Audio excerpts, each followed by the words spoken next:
We are talking, of course, about youth unemployment. José Manuel Salazar is with me. He's Executive Director of the ILO, the International Labour Office. And you've just put out a report looking at some of the causes and some of the misperceptions around youth unemployment. So maybe let me start with one. We earlier listened to John Studzinski repeat a statistic that there are over 2 million jobs in Europe that remain unfilled. Now that seems incredible, while we're also talking about higher rates of youth unemployment. There is clearly a mismatch here. There are some, as you will know, who will say, well, this is feckless youth, overeducated in the developed world and not skilled in basic life skills that would get them those positions.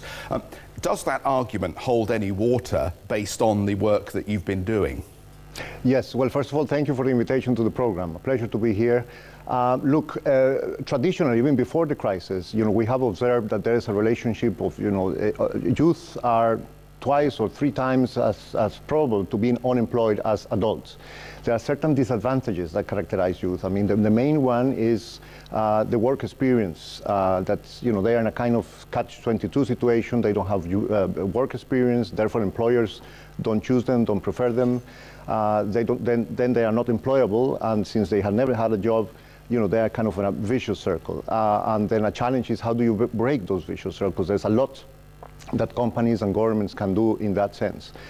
Also, another trap is the business cycle, if you like. They are the first ones to be fired and the last one to be hired. I mean, that's very clear for partly the same reasons. Those are obviously clear economic cycle issues as to why perhaps there are less young people being employed. But I come back to that point. If you look at the difference between youth unemployment in the developing vis the developed world, it seems to be a developed world disease. Is this because we are just educating our young people to have aspirations beyond what the job market actually offers? They come out as arts graduates in the UK, in France, in Germany and elsewhere, into a workplace where people actually want engineers who are prepared to get their hands dirty these days. Yes, there's definitely a huge challenge and amount of work to do to better match the offer from universities, from vocational colleges to the needs of the private sector and business. And I think all those partnerships where the private sector can engage, participate, with universities, with vocational colleges to refine the curriculum, to really organize programs that fit the needs of enterprise are absolutely essential. We have educational systems that tend to be very much supply-oriented, and we have to get out of that. Let's talk about what companies can do as far as you're concerned. I mean, we know about the politicians and we know about their failings at times in putting the right work programs in place, but private companies per se, do they need to be more engaged with this level of employment for good social reasons as well as economic ones? There's a huge scope for further private company engagement. I mean, many companies are doing already a tremendous amount of things in terms of vocational training, in terms of apprenticeship.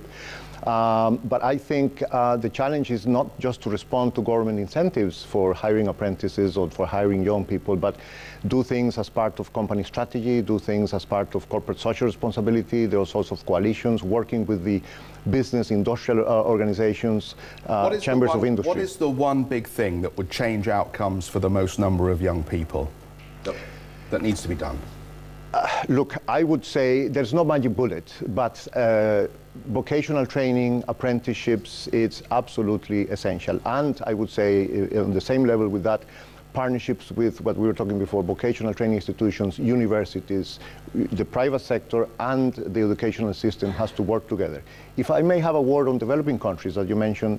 Very little time. Yes. Just very quickly. Very different youth employment problem. The problem there is working poverty, vulnerable employment. There is no luxury in developing countries for youth to be unemployed because there is no social protection. So they are working, but there's 152 million young persons.